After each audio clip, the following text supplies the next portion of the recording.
Preface. This book is pragmatical, not philosophical. A practical manual, not a treatise upon theories. It is intended for the men and women whose most pressing need is for money, who wish to get rich first and philosophize afterward. It is for those who have, so far, found neither the time, the means, nor the opportunity to go deeply into the study of metaphysics, but who want results and who are willing to take the conclusions of science as a basis for action, without going into all the processes by which those conclusions were reached. It is expected that the reader will take the fundamental statements upon faith, just as he would take statements concerning a law of electrical action if they were promulgated by a Marconi or an Edison, and taking the statements upon faith, that he will prove their truth by acting upon them without fear or hesitation. Every man or woman who does this will certainly get rich, for the science herein applied is an exact science, and failure is impossible. For the benefit, however, of those who wish to investigate philosophical theories and so secure a logical basis for faith, I will here cite certain authorities. The monistic theory of the universe, the theory that one is all and that all is one, that one substance manifests itself as the seeming many elements of the material world, is of Hindu origin and has been gradually winning its way into the thought of the Western world for 200 years. It is the foundation of all the Oriental philosophies and of those of Descartes, Spinoza, Leibniz, Schopenhauer, Hegel, and Emerson. The reader who would dig to the philosophical foundations of this is advised to read Hegel and Emerson for himself. In writing this book, I have sacrificed all other considerations to plainness and simplicity of style, so that all might understand. The plan of action laid down herein was deduced from the conclusions of philosophy. It has been thoroughly tested and bears the supreme test of practical experiment. It works. If you wish to know how the conclusions were arrived at, read the writings of the authors mentioned above, and if you wish to reap the fruits of their philosophies in actual practice, read this book and do exactly as it tells you to do. The author. Chapter 1. The Right to be Rich. Whatever may be said in praise of poverty, the fact remains that it is not possible to live a really complete or successful life unless one is rich. No man can rise to his greatest possible height in talent or soul development unless he has plenty of money. For to unfold the soul and to develop talent, he must have many things to use, and he cannot have these things unless he has money to buy them with. A man develops in mind, soul, and body by making use of these things, and society is so organized that man must have money in order to become the possessor of things. Therefore, the basis of all advancement for man must be the science of getting rich. The object of all life is development, and everything that lives has an inalienable right to all the development it is capable of attaining. Man's right to life means his right to have the free and unrestricted use of all things which may be necessary to his fullest mental, spiritual, and physical unfoldment, or, in other words, his right to be rich. I shall not speak of riches in a figurative way. To be really rich does not mean to be satisfied or contented with a little. No man ought to be satisfied with little if he is capable of using and enjoying more. The purpose of nature is the advancement and unfoldment of life, and every man should have all that can contribute to the power, elegance, beauty, and richness of life. To be content with less is sinful. The man who owns all he wants for the living of all the life he is capable of living is rich, and no man who has not plenty of money can have all he wants.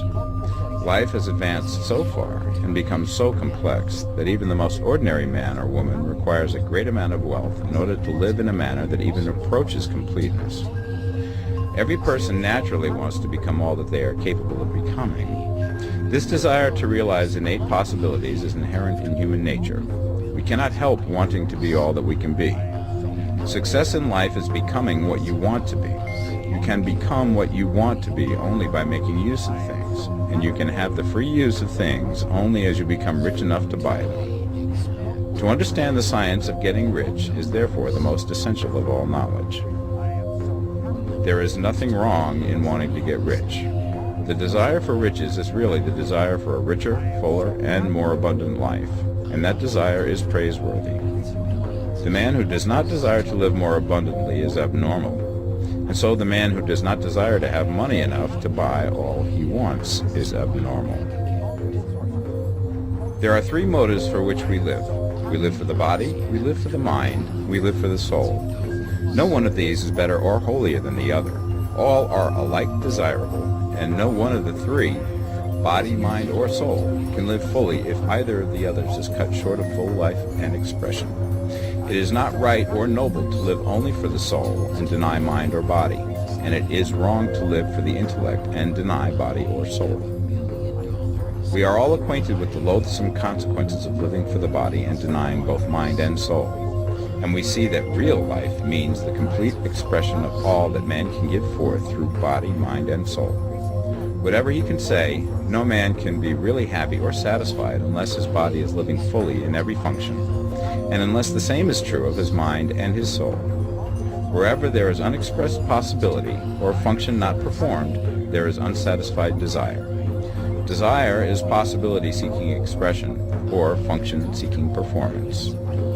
Man cannot live fully in body without good food, comfortable clothing, and warm shelter, and without freedom from excessive toil. Rest and recreation are also necessary to his physical life. He cannot live fully in mind without books and time to study them, without opportunity for travel and observation, or without intellectual companionship. To live fully in mind, he must have intellectual recreations, and must surround himself with all the objects of art and beauty he is capable of using and appreciating. To live fully in soul, man must have love, and love is denied expression by poverty. A man's highest happiness is found in the bestowal of benefits on those he loves. Love finds its most natural and spontaneous expression in giving. The man who has nothing to give cannot fill his place as a husband or father, as a citizen or as a man. It is in the use of material things that a man finds full life for his body, develops his mind, and unfolds his soul. It is therefore of supreme importance to him that he should be rich. It is perfectly right that you should desire to be rich. If you are a normal man or woman, you cannot help doing so. It is perfectly right that you should give your best attention to the science of getting rich, for it is the noblest and most necessary of all studies. If you neglect this study, you are derelict in your duty to yourself, to God, and humanity, for you can render to God and humanity no greater service than to make the most of yourself. Chapter 2. There is a science of getting rich. There is a science of getting rich, and it is an exact science, like algebra or arithmetic. There are certain laws which govern the process of acquiring riches. Once these laws are learned and obeyed by any man, he will get rich with mathematical certainty. The ownership of money and property comes as a result of doing things in a certain way. Those who do things in this certain way, whether on purpose or accidentally, get rich, while those who do not do things in this certain way, no matter how hard they work or how able they are, remain poor. It is a natural law that like causes always produce like effects, and therefore any man or woman who learns to do things in this certain way will infallibly get rich. That the above statement is true is shown by the following facts. Getting rich is not a matter of environment, for if it were, all the people in certain neighborhoods would become wealthy. The people of one city would all be rich, while those of other towns would all be poor. Or the inhabitants of one state would roll in wealth, and those of an adjoining state would be in poverty. But everywhere we see rich and poor living side by side in the same environment, and often engaged in the same vocations. When two men are in the same locality and in the same business, and one gets rich while the other remains poor, it shows that getting rich is not primarily a matter of environment. Some environments may be more favorable than others, but when two men in the same business are in the same neighborhood, and one gets rich while the other fails, it indicates that getting rich is the result of doing things in a certain way. And further, the ability to do things in this certain way is not due solely to the possession of talent, for many people who have great talent remain poor, while others who have very little talent get rich. Studying the people who have gotten rich, we find that they are an average lot in all respects, having no greater talents and abilities than other men. It is evident that they do not get rich because they possess talents and abilities that other men have not, but because they happen to do things in a certain way. Getting rich is not the result of saving or thrift. Many very penurious people are poor, while free spenders often get rich. Nor is getting rich due to doing things which others fail to do. For two men in the same business often do almost exactly the same things, and one gets rich while the other remains poor or becomes bankrupt. From all these things, we must come to the conclusion that getting rich is the result of doing things in a certain way. If getting rich is the result of doing things in a certain way, then any man or woman who can do things in that way can become rich, and the whole matter is brought within the domain of exact science. The question arises here whether this certain way may not be so difficult that only a few may follow it. This cannot be true, as we have seen, so far as natural ability is concerned. Talented people get rich, and blockheads get rich. Intellectually brilliant people get rich, and very stupid people get rich. Physically strong people get rich, and weak and sickly people get rich. Some degree of ability to think and understand is, of course, essential. But insofar natural ability is concerned, any man or woman who has sense enough to read and understand these words can certainly get rich. Also, we have seen that it is not a matter of environment. Location counts for something. One would not go to the heart of the Sahara and expect to do successful business. Getting rich involves the necessity of dealing with men and of being where there are people to deal with. And if these people are inclined to deal in the way that you want to deal, so much the better. But that is about as far as environment goes. If anybody else in your town can get rich, so can you. And if anybody else in your state can get rich, so can you. Again, it is not a matter of choosing some particular business or profession. People get rich in every business and in every profession, while their next-door neighbors in the same vocation remain in poverty. It is true that you will do best in a business which you like and which is congenial to you. And if you have certain talents which are well developed, you will do best in a business which calls for the exercise of those talents. Also, you will do best in a business which is suited to your locality. An ice cream parlor would do better in a warm climate than in Greenland, and a salmon fishery will succeed better in the Northwest than in Florida, where there are no salmon. But aside from these general limitations, getting rich is not dependent upon your engaging in some particular business, but upon your learning to do things in a certain way. If you are now in business and anybody else in your locality is getting rich in the same business, while you are not getting rich, it is because you are not doing things in the same way that the other person is doing them. No one is prevented from getting rich by lack of capital. True, as you get capital, the increase becomes more easy and rapid, but one who has capital is already rich and does not need to consider how to become so. No matter how poor you may be, if you begin to do things in a certain way, you will begin to get rich, and you will begin to have capital. The getting of capital is a part of the process of getting rich, and it is a part of the result which invariably follows the doing of things in a certain way. You may be the poorest man on the continent and be deeply in debt. You may have neither friends, influence, nor resources, but if you begin to do things in this way, you must infallibly begin to get rich, for the like causes must produce like effects. If you have no capital, you can get capital. If you're in the wrong business, you can get into the right business. If you're in the wrong location, you can go to the right location. And you can do so by beginning in your present business and in your present location, to do things in the certain way which causes success. Chapter 3. Is opportunity monopolized? No man is kept poor because opportunity has been taken away from him, because other people have monopolized the wealth and have put a fence around it. You may be shut off from engaging in business in certain lines, but there are other channels open to you. Probably it would be hard for you to get control of any of the great railroad systems. That field is pretty well monopolized, but the electric railway business is still in its infancy and offers plenty of scope for enterprise. And it will be but a very few years until traffic and transportation through the air will become a great industry, and in all its branches will give employment to hundreds of thousands and perhaps to millions of people. Why not turn your attention to the development of aerial transportation instead of competing with J.J. Hill and others for a chance in the steam railway world? It is quite true that if you are a working man in the employ of the Steel Trust, you have very little chance of becoming the owner of the plant in which you work. But it is also true that if you will commence to act in a certain way, you can soon leave the employ of the Steel Trust. You can buy a farm from 10 to 40 acres and engage in business as a producer of foodstuffs. There is great opportunity at this time for men who will live upon small tracts of land and cultivate the same intensively. Such men will certainly get rich. You may say that it is impossible for you to get the land, but I'm going to prove to you that it is not impossible, and that you can certainly get a farm if you will go to work in a certain way. At different periods, the tide of opportunity sets in different directions, according to the needs of the whole, and the particular stage of social evolution which has been reached. At present, in America, it is setting towards agricultural and the allied industries and professions.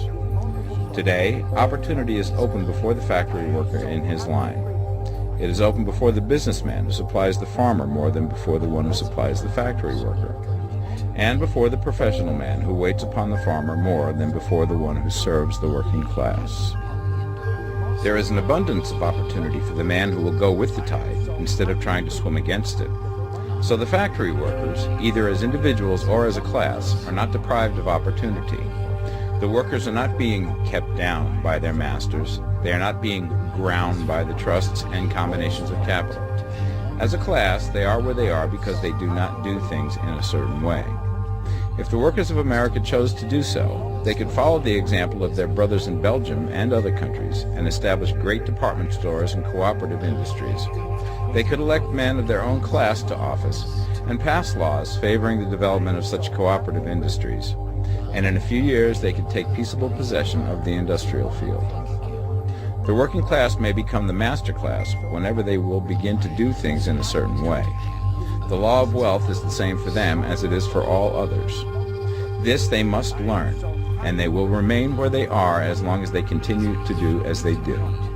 The individual worker, however, is not held down by the ignorance or the mental slothfulness of his class.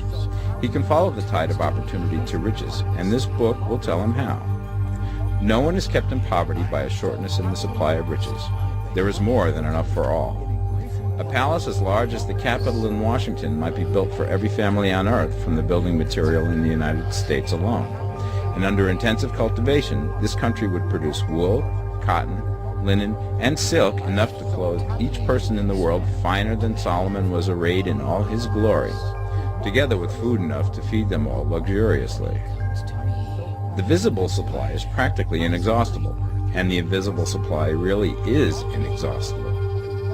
Everything you see on earth is made from one original substance, out of which all things proceed.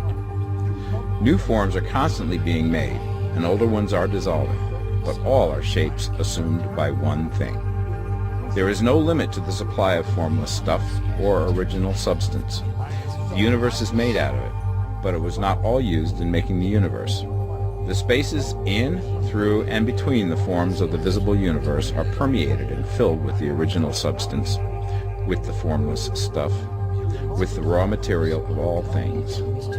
10,000 times as much has been made might still be made, and even then we should not have exhausted the supply of universal raw material. No man, therefore, is poor because nature is poor, or because there is not enough to go around. Nature is an inexhaustible storehouse of riches. The supply will never run short. Original substance is alive with creative energy and is constantly producing more forms. When the supply of building material is exhausted, more will be produced. When the soil is exhausted so that foodstuffs and materials for clothing will no longer grow upon it, it will be renewed or more soil will be made. When all the gold and silver has been dug from the earth, if man is still in such a stage of social development that he needs gold and silver, more will be produced from the formless.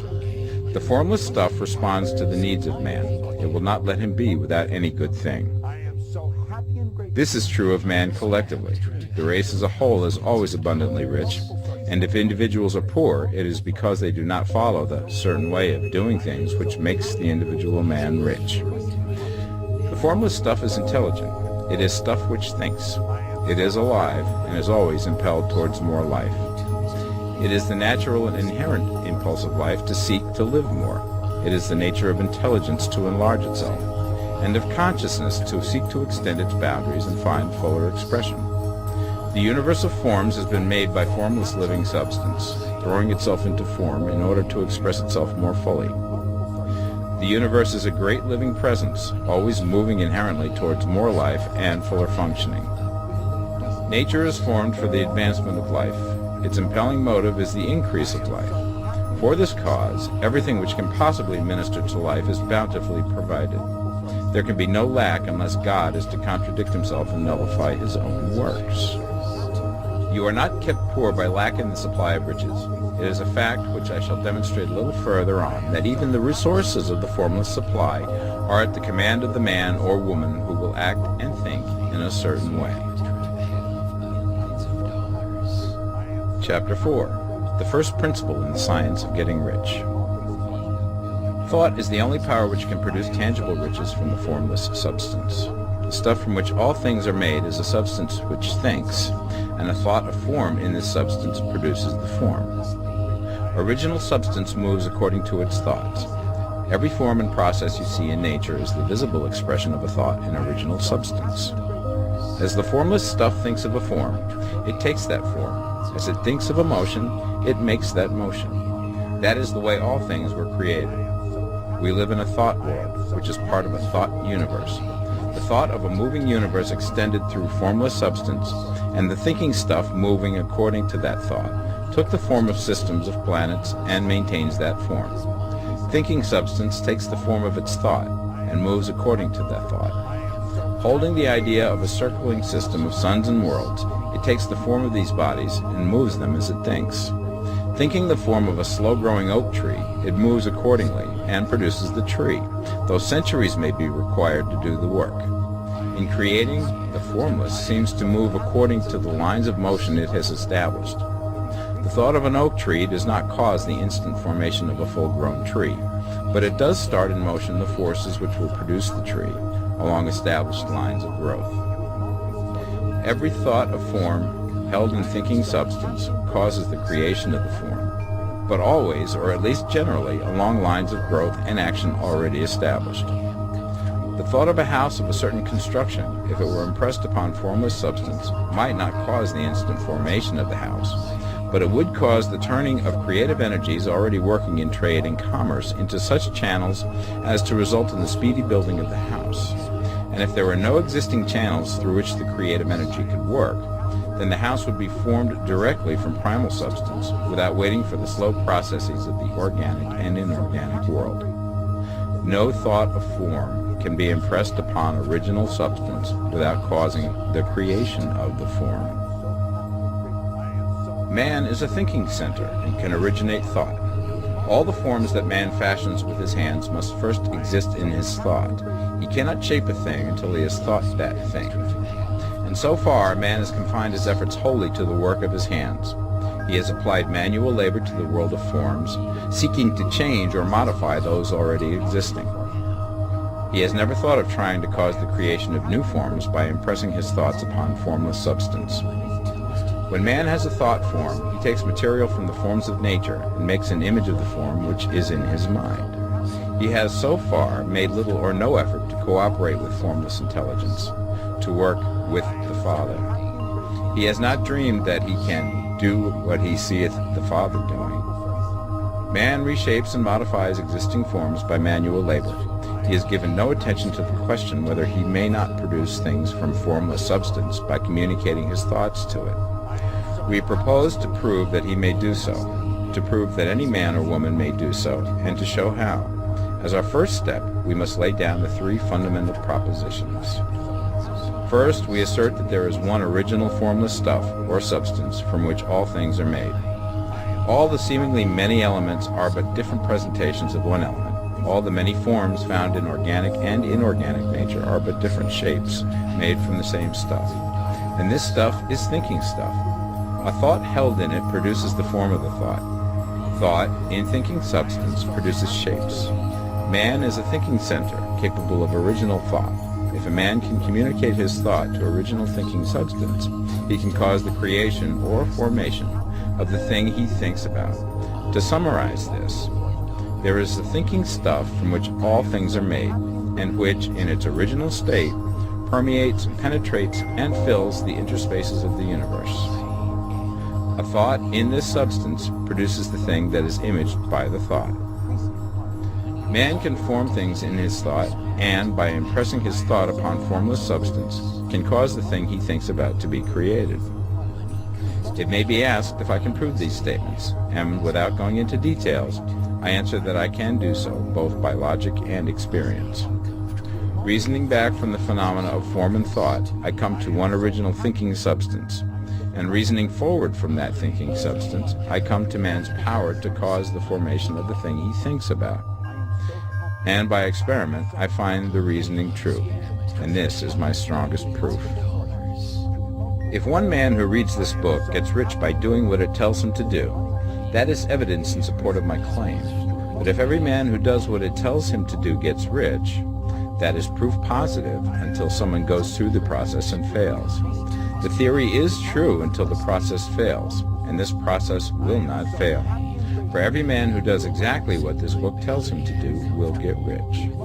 I have said that men get rich by doing things in a certain way, and in order to do so, men must become able to think in a certain way. A man's way of doing things is the direct result of the way he thinks about things. To do things in a way that you want to do them, you will have to acquire the ability to think the way you want to think. This is the first step towards getting rich. To think what you want to think is to think truth, regardless of appearances. Every man has the natural and inherent power to think what he wants to think, but it requires far more effort to do so than it does to think the thoughts which are suggested by appearances. To think according to appearance is easy. To think truth, regardless of appearances, is laborious and requires the expenditure of more power than any other work man is called upon to perform. There is no labor from which most people shrink as they do from that of sustained and consecutive thought. It is the hardest work in the world. This is especially true when truth is contrary to appearances. Every appearance in the visible world tends to produce a corresponding form in the mind which observes it. And this can only be prevented by holding the thought of the truth. To look upon the appearance of disease will produce the form of disease in your own mind and ultimately in your body, unless you hold the thought of the truth, which is that there is no disease. It is only an appearance, and the reality is health. To look upon the appearances of poverty will produce corresponding forms in your own mind, unless you hold to the truth that there is no poverty, there is only abundance. To think health when surrounded by the appearance of disease, or to think riches when in the midst of appearances of poverty, requires power. But he who acquires this power becomes a mastermind. He can conquer fate. He can have what he wants. This power can only be acquired by getting hold of the basic fact which is behind all appearances. And that fact is that there is one thinking substance, from which and by which all things are made. Then we must grasp the truth that every thought held in this substance becomes a form, and that man can so impress his thoughts upon it as to cause them to take form and become visible things. When we realize this, we lose all doubt and fear, for we know that we can create what we want to create, and we can get what we want to have, and can become what we want to be. As a first step towards getting rich, you must believe the three fundamental statements given previously in this chapter, and in order to emphasize them, I repeat them here. There is a thinking stuff from which all things are made, and which, in its original state, permeates, penetrates, and fills the interspaces of the universe. A thought in this substance produces the thing that is imaged by the thought. Man can form things in his thought, and by impressing his thought upon formless substance, can cause the thing he thinks about to be created. You must lay aside all other concepts of the universe than this monistic one, and you must dwell upon this until it is fixed in your mind and has become your habitual thought.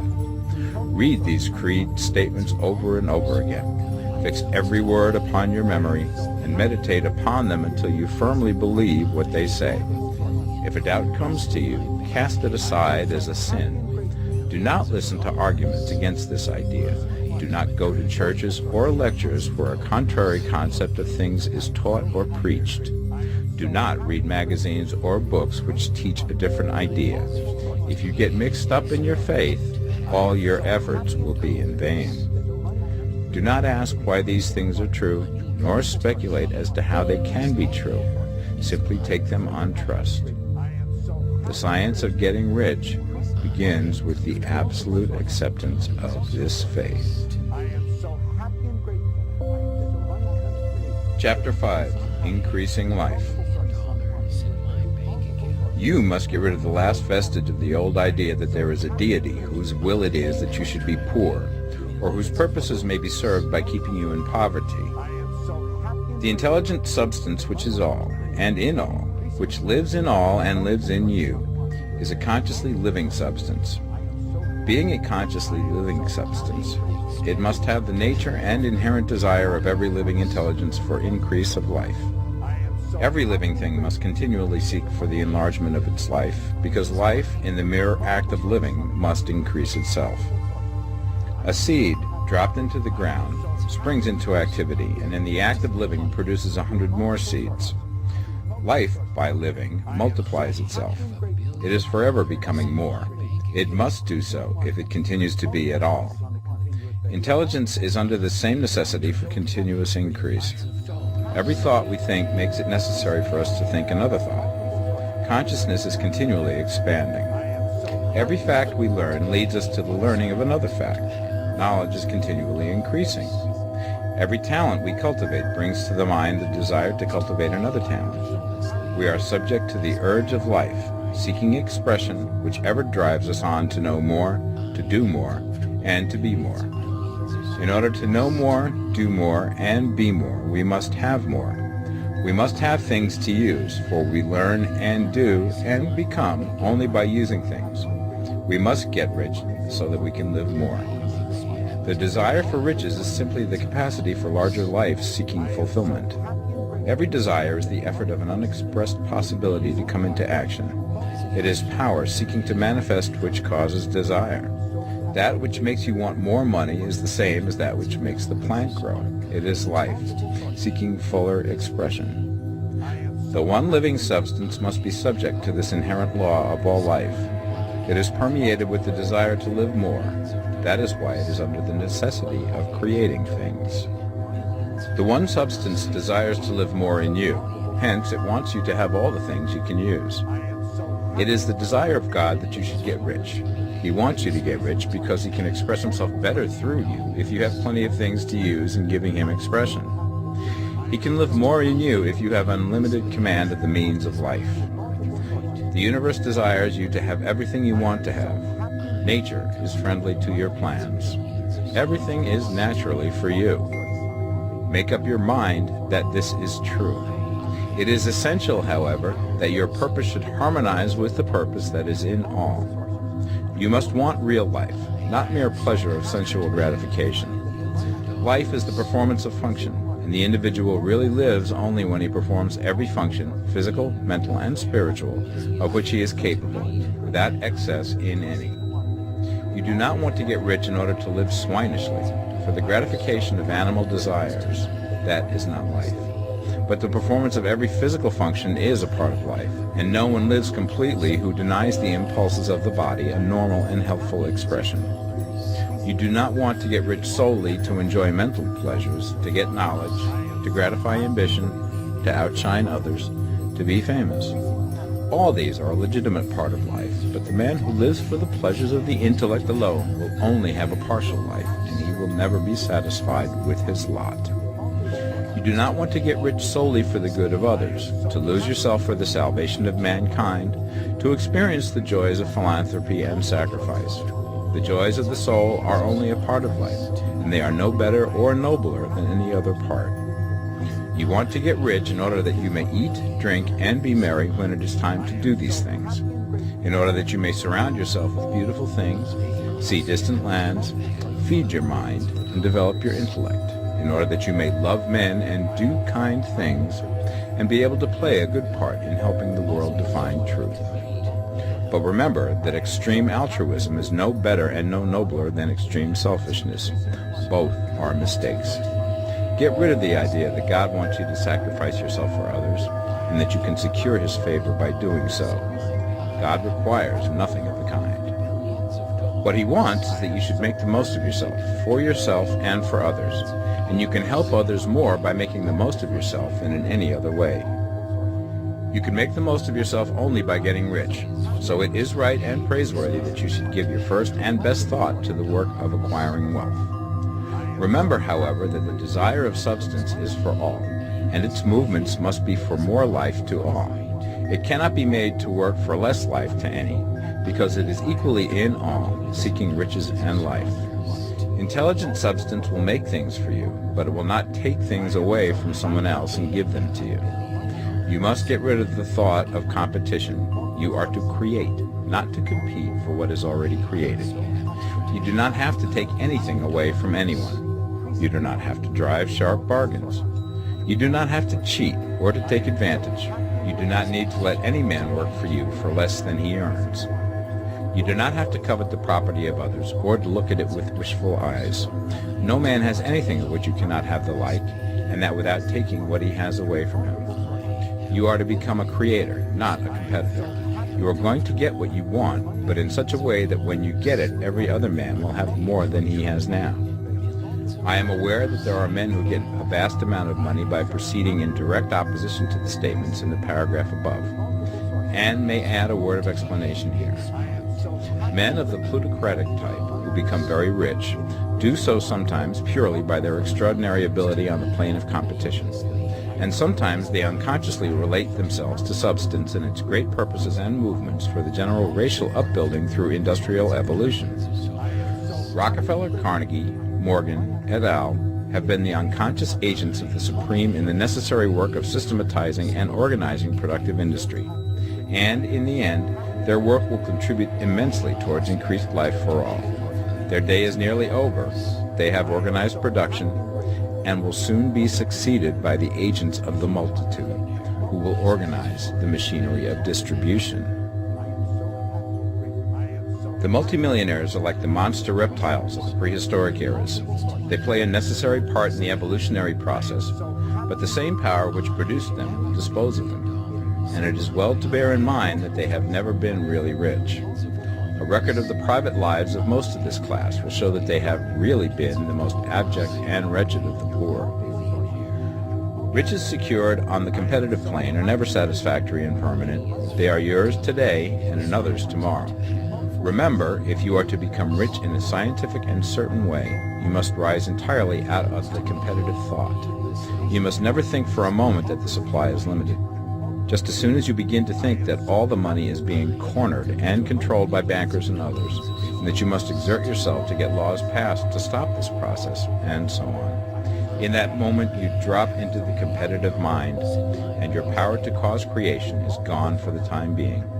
And what is worse, you will probably arrest the creative movements you have already instituted. Know that there are countless millions of dollars worth of gold in the mountains of the earth, not yet brought to light, and know that if there were not, more would be created from thinking substance to supply your needs. Know that the money you need will come, even if it is necessary for 1,000 men to be led to the discovery of new gold mines tomorrow. Never look at the visible supply. Look always at the limitless riches in formless substance, and know that they are coming to you as fast as you can receive and use them.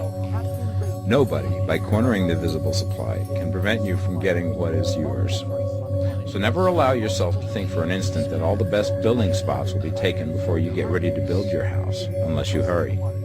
Never worry about the trusts and combines, and get anxious for fear that they will soon come to own the whole earth. Never get afraid that you will lose what you want because some other person beat you to it. That cannot possibly happen. You are not seeking anything that is possessed by anybody else. You are causing what you want to be created from formless substance, and the supply is without limits. Stick to the formulated statement. There is a thinking stuff from which all things are made, and which, in its original state, permeates, penetrates, and fills the interspaces of the universe. A thought in this substance produces the thing that is imaged by the thought. Man can form things in his thought, and by impressing his thought upon formless substance, can cause the thing he thinks about to be created. Chapter 6. How Riches Come to You. When I say that you do not have to drive sharp bargains, I do not mean that you do not have to drive any bargains at all, or that you are above the necessity for having any dealings with your fellow men. I mean that you will not need to deal with them unfairly. You do not have to get something for nothing. but can give to every man more than you take from him. You cannot give every man more in cash market value than you take from him, but you can give him more in use value than the cash value of the thing you take from him. The paper, ink, and other material in this book may not be worth the money you pay for it, but if the ideas suggested by it bring you thousands of dollars, you have not been wronged by those who sold it to you. They have given you a great use value for a small cash value. Let us suppose that I own a picture by one of the great artists, which in any civilized community is worth thousands of dollars. I take it to Baffin Ray, and by salesmanship induce an Eskimo to give a bundle of furs worth $500 for it. I have really wronged him, for he has no use for the picture. It has no value to him. It will not add to his life. But suppose I give him a gun worth $50 for his furs. Then he has made a good bargain. He has use for the gun. It will get him many more furs and much food. It will add to his life in every way. It will make him rich. When you rise from the competitive to the creative plane, you can scan your business transactions very strictly. And if you are selling any man anything which does not add more to his life than the thing he gives you in exchange, you can afford to stop it. You do not have to beat anybody in business. And if you are in a business which does beat people, get out of it at once. Give every man more in use value than you take from him in cash value. Then you are adding to the life of the world by every business transaction. If you have people working for you, you must take from them more in cash value than you pay them in wages. But you can so organize your business that it will be filled with the principle of advancement, and so that each employee who wishes to do so may advance a little every day. You can make your business do for your employees what this book is doing for you. You can so conduct your business that it will be a sort of ladder, by which every employee who will take the trouble may climb to riches himself, and, given the opportunity, if he will not do so, it is not your fault. And finally, because you are to cause the creation of your riches from formless substance which permeates all your environment, it does not follow that they are to take shape from the atmosphere and come into being before your eyes. If you want a sewing machine, for instance, I do not mean to tell you that you are to impress the thought of a sewing machine on thinking substance until the machine is formed without hands, in the room where you sit or elsewhere. But if you want a sewing machine, hold the mental image of it with the most positive certainty that it is being made, or is on its way to you. After once forming the thought, have the most absolute and unquestioning faith that the sewing machine is coming. Never think of it, or speak of it, in any other way than as being sure to arrive. Claim it as already yours. It will be brought to you by the power of the Supreme Intelligence, acting upon the minds of men. If you live in Maine, it may be that a man will be brought from Texas or Japan to engage in some transaction which will result in your getting what you want. If so, the whole matter will be as much to that man's advantage as it is to yours. Do not forget for a moment that the thinking substance is through all, in all, communicating with all, and can influence all. The desire of thinking substance for a fuller life and better living has caused the creation of all the sewing machines already made, and it can cause the creation of millions more, and will, whenever men set it in motion by desire and faith, and by acting in a certain way. You can certainly have a sewing machine in your house, and it is just as certain that you can have any other thing or things which you want, and which you will use for the advancement of your own life and the lives of others. You need not hesitate about asking largely. It is your Father's pleasure to give you the kingdom, said Jesus. Original substance wants to live all that is possible in you, and wants you to have all that you can or will use for the living of the most abundant life. If you fix upon your consciousness the fact that the desire you feel for the possession of riches is one with the desire of omnipotence for more complete expression, your faith becomes invincible. Once I saw a little boy sitting at a piano, and vainly tried to bring harmony out of the keys, and I saw that he was grieved and provoked by his inability to play real music. I asked him the cause of his vexation, and he answered, "I can feel the music in me, but I can't make my hands go right." The music in him was the urge of original substance, containing all the possibilities of all life. All that there is of music was seeking expression through the child. God, the one substance, is trying to live and do and enjoy things through humanity. He is saying, I want hands to build wonderful structures, to play divine harmonies, to paint glorious pictures. I want feet to run my errands, eyes to see my beauties, tongues to tell mighty truths and to sing marvelous songs, and so on. All that there is of possibility is seeking expression through men. God wants those who can play music to have pianos and every other instrument, and to have the means to cultivate their talents to the fullest extent. He wants those who can appreciate beauty to be able to surround themselves with beautiful things. He wants those who can discern truth to have every opportunity to travel and observe. He wants those who can appreciate dress to be beautifully clothed, and those who can appreciate good food to be luxuriously fed. He wants all these things because it is himself that enjoys and appreciates them. It is God who wants to play and sing and enjoy beauty and proclaim truth and wear fine clothes and eat good food. It is God that worketh in you to will and to do, said Paul. The desire you feel for riches is the infinite, seeking to express himself in you as he sought to find expression in the little boy at the piano. So you need not hesitate to ask largely. Your part is to focalize and express the desire to God. This is a difficult point with most people. They retain some of the old idea that poverty and self-sacrifice are pleasing to God. They look upon poverty as a part of the plan, a necessity of nature. They have the idea that God has finished his work and made all that he can make, and that the majority of men must stay poor because there is not enough to go around.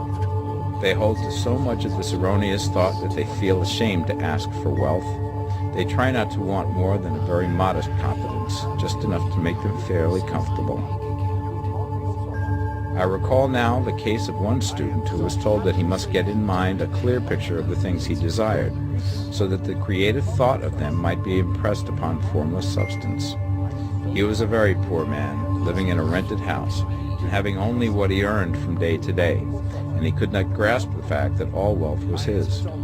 So, after thinking the matter over, he decided that he might reasonably ask for a new rug for the floor of his best room, and an anthracite coal stove to heat the house during the cold weather. Following the instructions given in this book, he obtained these things in a few months, and then it dawned upon him that he had not asked enough. He went through the house in which he lived and planned all the improvements he would like to make in it. He mentally added a bay window here and a room there until it was complete in his mind as an ideal home, and then he planned its furnishings. Holding the whole picture in his mind, he began living in this certain way, and moving towards what he wanted. And he now owns the house, and is rebuilding it after the form of his mental image. And now, with still larger faith, he is going to get greater things.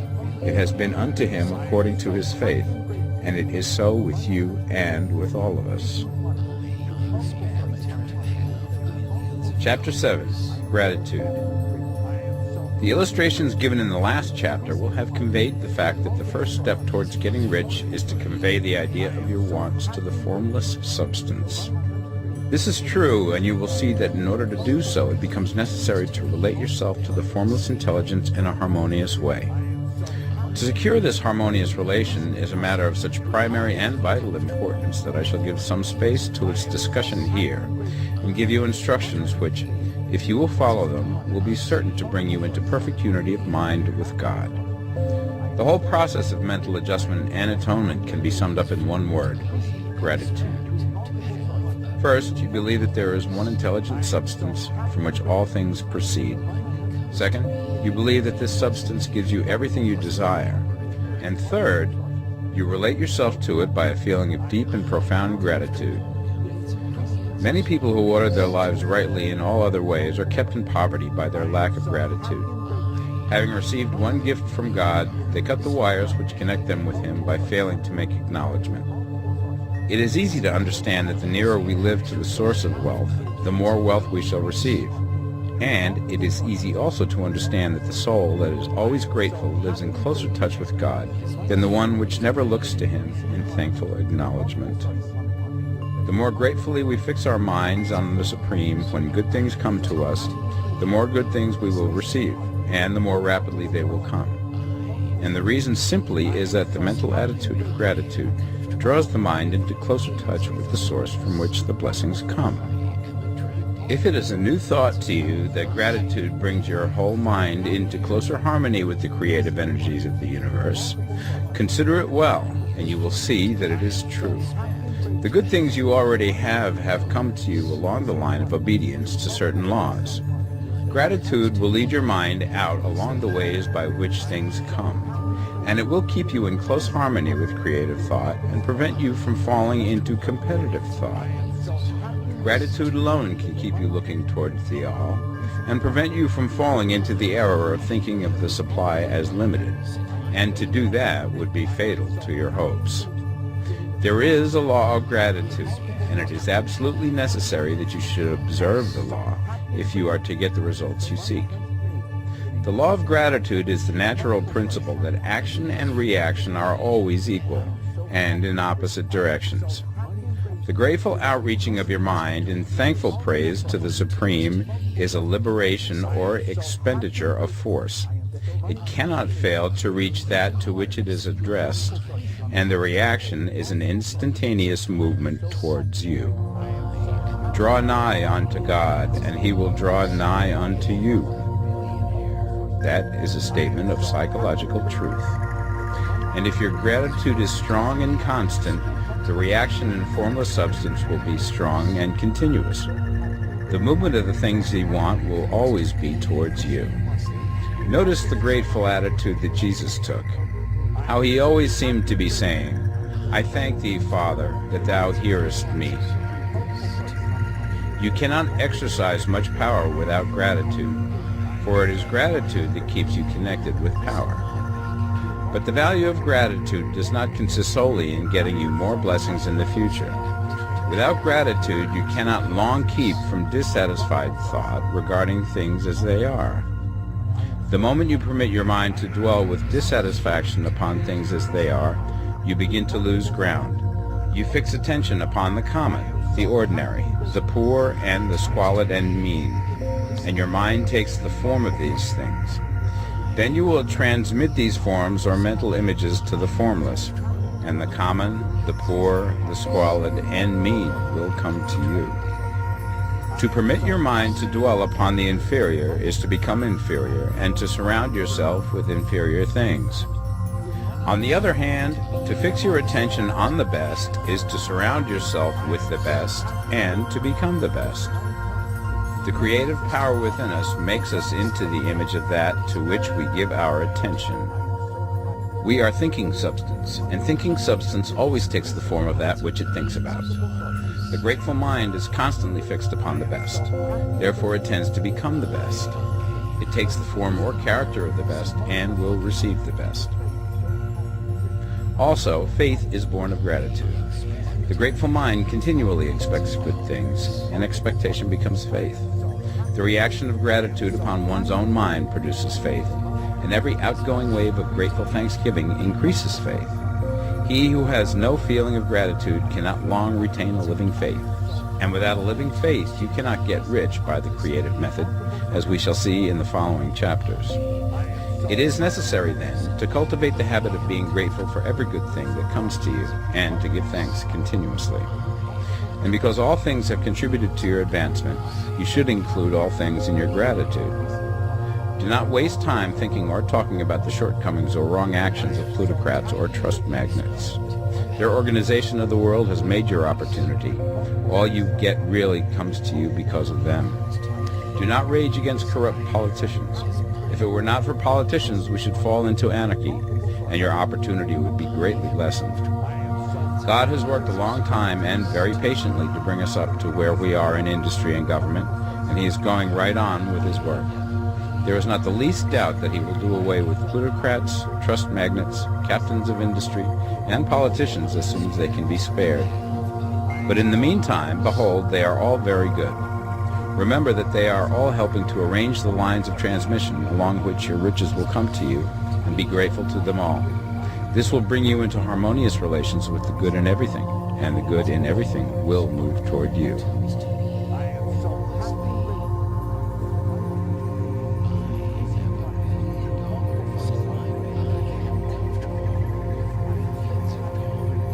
The Science of Getting Rich, Part 2.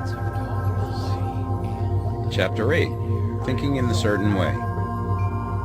You must form a clear and definite mental picture of what you want. cannot transmit an idea unless you have it yourself. You must have it before you can give it, and many people fail to impress thinking substance because they have themselves only a vague and misty concept of the things they want to do, to have, or to become. It is not enough that you should have a general desire for wealth to do good with. Everybody has that desire. It is not enough that you should have a wish to travel, see things, live more, etc. Everybody has those desires also. If you were going to send a wireless message to a friend, you would not send the letters of the alphabet in their order and let him construct the message for himself, nor would you take words at random from the dictionary. You would send a coherent sentence, one which meant something. When you try to impress your wants upon substance, remember that it must be done by a coherent statement. You must know what you want and be definite. You can never get rich or start the creative power into action by sending out unformed longings and vague desires. Go over your desires just as the man I have described went over his house. See just what you want and get a clear mental picture of it as you wish it to look when you get it.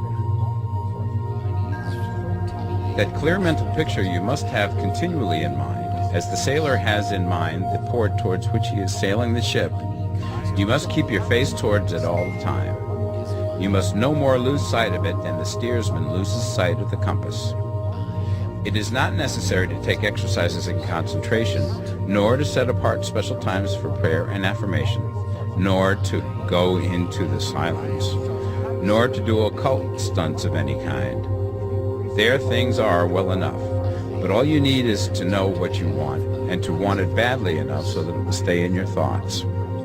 Spend as much of your leisure time as you can in contemplating your picture, but no one needs to take exercises to concentrate his mind on a thing which he really wants.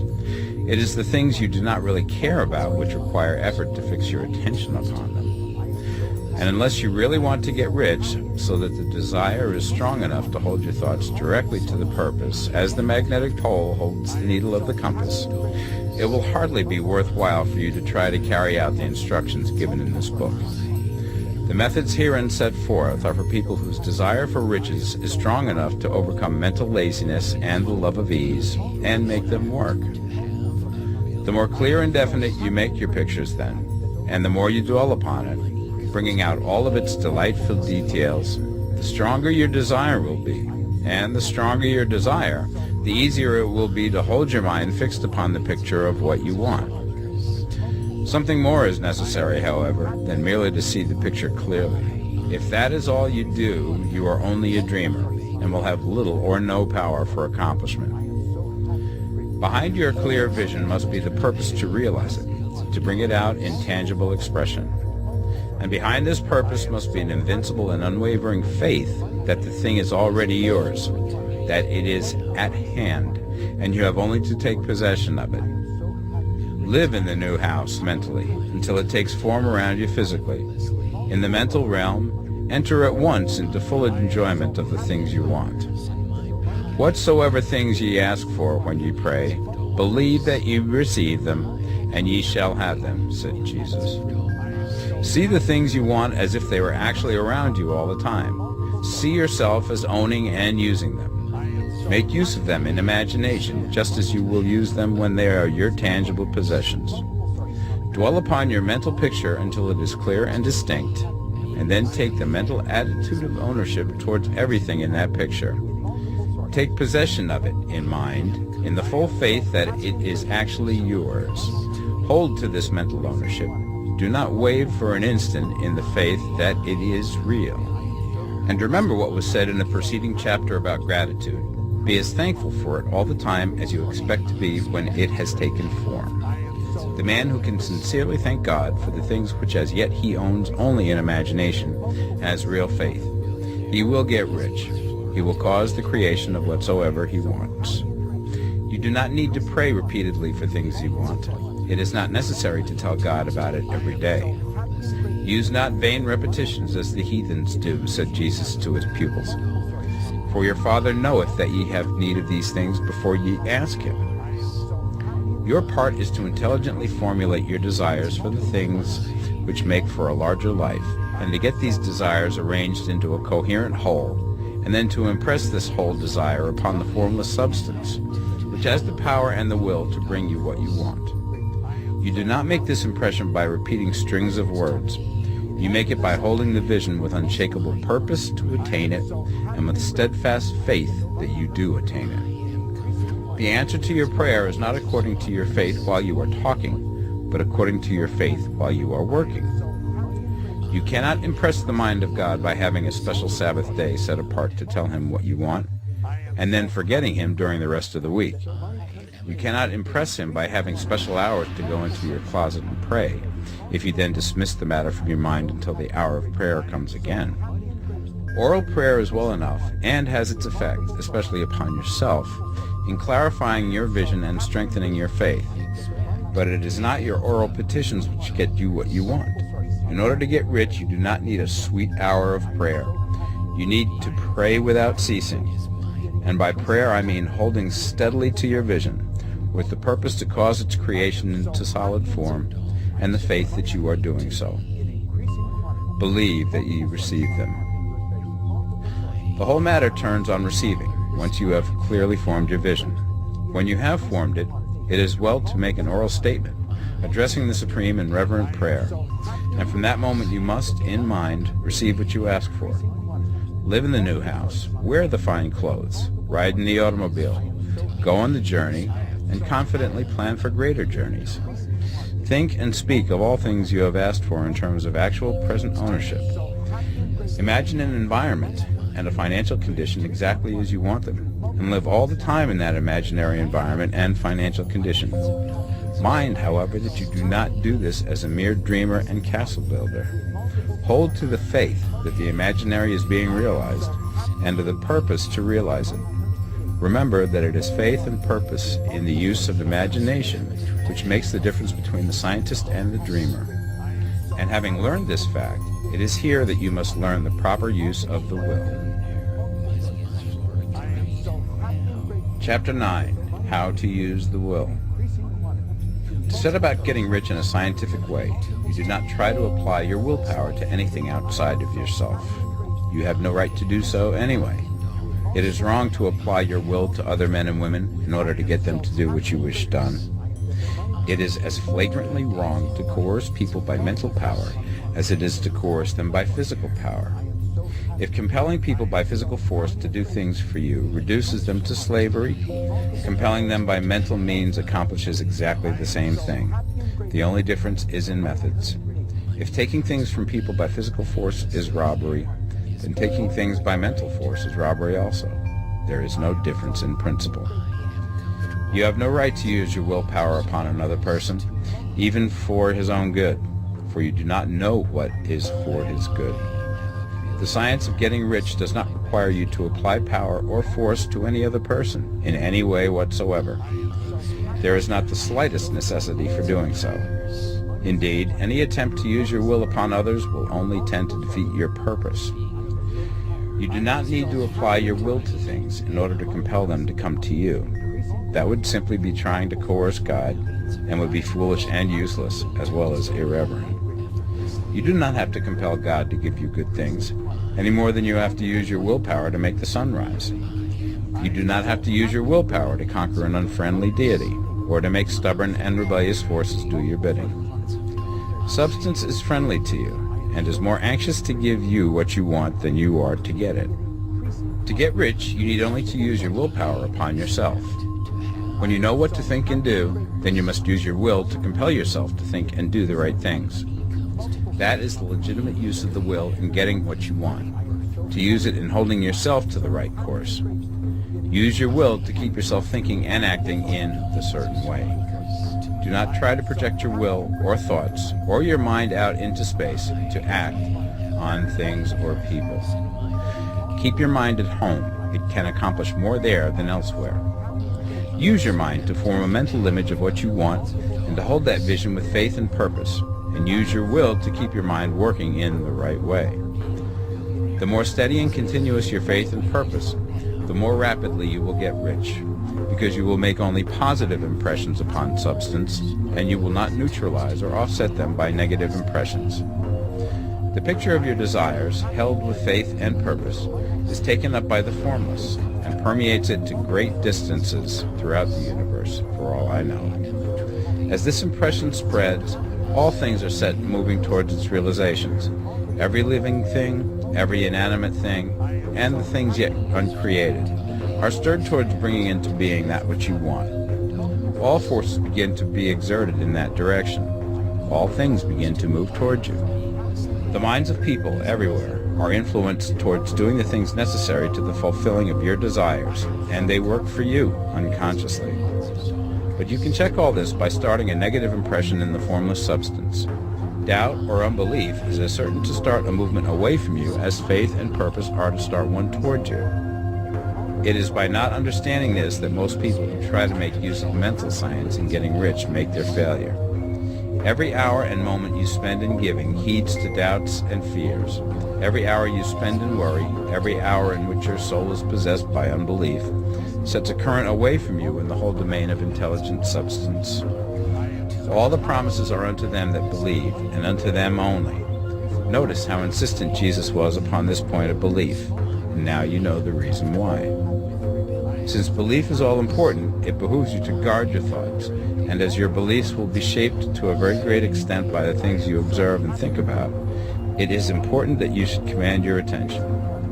And here the will comes into use, for it is by your will that you determine upon what things your attention shall be fixed. If you want to become rich, you must not make a study of poverty. Things are not brought into being by thinking about their opposites. Health is never to be attained by studying disease and thinking about disease. Righteousness is not to be promoted by studying sin and thinking about sin. And no one ever got rich by studying poverty and thinking about poverty. Medicine as a science of disease has increased disease. Religion as a science of sin has promoted sin. And economics as a study of poverty will fill the world with wretchedness and want. Do not talk about poverty. Do not investigate it or concern yourself with it. Never mind what its causes are. You have nothing to do with them. What concerns you is the cure. Do not spend your time in charitable work or charity movements. All charity only tends to perpetuate the wretchedness it aims to eradicate. I do not say that you should be hard-hearted or unkind and refuse to hear the cry of need, but you must not try to eradicate poverty in any of the conventional ways. Put poverty behind you and put all that pertains to it behind you, and make good. Get rich. That is the best way you can help the poor. And you cannot hold the mental image which is to make you rich if you fill your mind with pictures of poverty. Do not read books or papers which give circumstantial accounts of the wretchedness of the tenement dwellers, of the horrors of child labor, and so on. Do not read anything which fills your mind with gloomy images of want and suffering. You cannot help the poor in the least by knowing about these things, and the widespread knowledge of them does not tend at all to do away with poverty. What tends to do away with poverty is not getting the pictures of poverty into your mind, but getting pictures of wealth into the minds of the poor. You are not deserting the poor in their misery when you refuse to allow your mind to be filled with pictures of that misery. Poverty can be done away with, not by increasing the number of well-to-do people who think about poverty, but by increasing the number of poor people who purpose with faith to get rich. The poor do not need charity, they need inspiration. Charity only sends them a loaf of bread to keep them alive in their wretchedness, or give them an entertainment to make them forget for an hour or two. But inspiration will cause them to rise out of their misery. If you want to help the poor, demonstrate to them that they can become rich. Prove it by getting rich yourself. The only way in which poverty will ever be banished from this world is by getting a large and constantly increasing number of people to practice the teachings of this book. People must be taught to become rich by creation, not by competition. Every man who becomes rich by competition throws down behind him the ladder by which he rises and keeps others down. But every man who gets rich by creation opens a way for thousands to follow him and inspires them to do so. You are not showing hardness of heart or an unfeeling disposition when you refuse to pity poverty, see poverty, read about poverty, or think or talk about it, or to listen to those who do talk about it. Use your willpower to keep your mind off the subject of poverty and to keep it fixed with faith and purpose on the vision of what you want. Chapter 10. Further Use of the Will. You cannot retain a true and clear vision of wealth if you are constantly turning your attention to opposing pictures, whether they be external or imaginary. Do not tell of your past troubles of a financial nature, if you have had them. Do not think of them at all. Do not tell of the poverty of your parents, or the hardships of your early life. To do any of these things is to mentally class yourself with the poor for the time being, and it will certainly check the movement of things in your direction. Let the dead bury their dead, as Jesus said. Put poverty and all things that pertain to poverty completely behind you. You have accepted a certain theory of the universe as being correct, and are resting all your hopes of happiness on its being correct. And what can you gain by giving heed to conflicting theories? Do not read religious books which tell you that the world is soon coming to an end, and do not read the writing of muckrakers and pessimistic philosophers who tell you that it is going to the devil. The world is not going to the devil. It is going to God. It is wonderful becoming. True, there may be a good many things in existing conditions which are disagreeable, but what is the use of studying them when they are certainly passing away, and when the study of them only tends to check their passing and keep them with us? Why give time and attention to things which are being removed by evolutionary growth, when you can hasten their removal only by promoting the evolutionary growth as far as your part of it goes? No matter how horrible and seeming may be the conditions in certain countries, sections, or places, you waste your time and destroy your own chances by considering them. You should interest yourself in the world's becoming rich. Think of the riches in the world as coming to, instead of the poverty it is growing out of. And bear in mind that the only way in which you can assist the world in growing rich is by growing rich yourself through creative method, not the competitive one. Give your attention wholly to riches. Ignore poverty. Whenever you think or speak of those who are poor, think and speak of them as those who are becoming rich, as those who are to be congratulated rather than pitied. Then they and others will catch the inspiration and begin to search for the way out. Because I say that you are to give your whole time and mind and thought to riches, it does not follow that you are to be sordid or mean. To become really rich is the noblest aim you can have in life, for it includes everything else. On the competitive plane, the struggle to get rich is a godless scramble for power over other men. But when we come into the creative mind, all this is changed. All that is possible in the way of greatness and soul unfoldment, service and lofty endeavor, comes by way of getting rich. All is made possible by the use of things. If you lack for physical health, you will find that the attainment of it is conditional on you getting rich. Only those who are emancipated from financial worry and who have the means to live a carefree existence and follow hygienic practices can have and retain health. Moral and spiritual greatness is possible only to those who are above the competitive battle for existence. And only those who are becoming rich on the plane of creative thought are free from the degrading influences of competition. If your heart is set on domestic happiness, remember that love flourishes best when there is refinement, a high level of thought, and freedom from corrupting influences. And these are to be found only where riches are attained by the exercise of creative thought, without strife or rivalry. You can aim at nothing so great or noble, I repeat, as to become rich, and you must fix your attention upon your mental picture of riches, to the exclusion of all that may tend to dim or obscure the vision. You must learn to see the underlying truth in all things. You must see beneath all seemingly wrong conditions the great one life, ever moving forward towards fuller expression and more complete happiness. It is the truth that there is no such thing as poverty, that there is only wealth. Some people remain in poverty because they are ignorant of the fact that there is wealth for them, and these can best be taught by showing them the way to affluence in your own person and practice. Others are poor because, while they feel that there is a way out, they are too intellectually indolent to put forth the mental effort necessary to find that way and by traveling. Others still are poor because, while they have some notion of science, they have become so swamped and lost in the maze of metaphysical and occult theories that they do not know which road to take. They try a mixture of many systems and fail in all. For these, again, the very best thing to do is to show the right way in your own person and practice.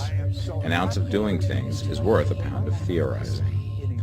The very best thing you can do for the whole world is to make the most of yourself. You can serve God and man in no more effective way than by getting rich. That is, if you get rich by the creative method and not by the competitive one. Another thing. We assert that this book gives in detail the principles of the science of getting rich.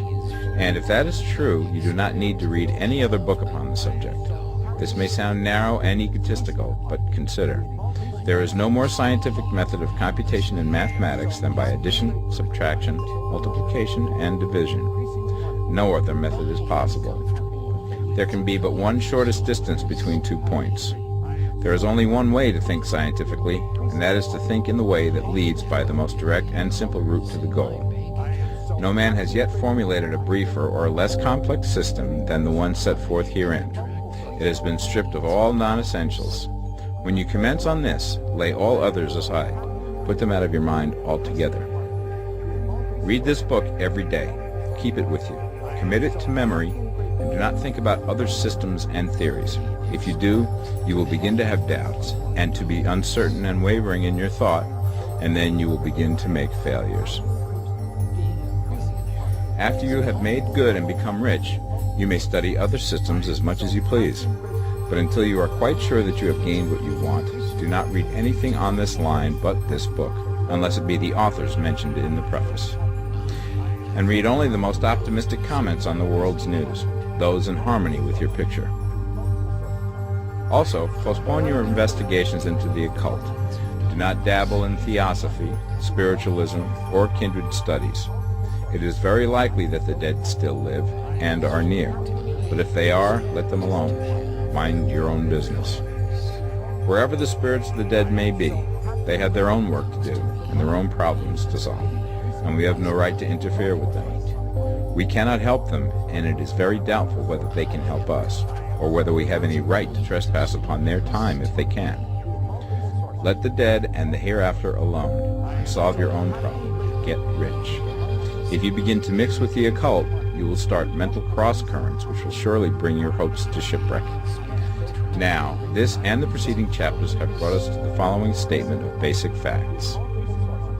There is a thinking stuff from which all things are made, and which, in its original state, permeates, penetrates, and fills the interspaces of the universe.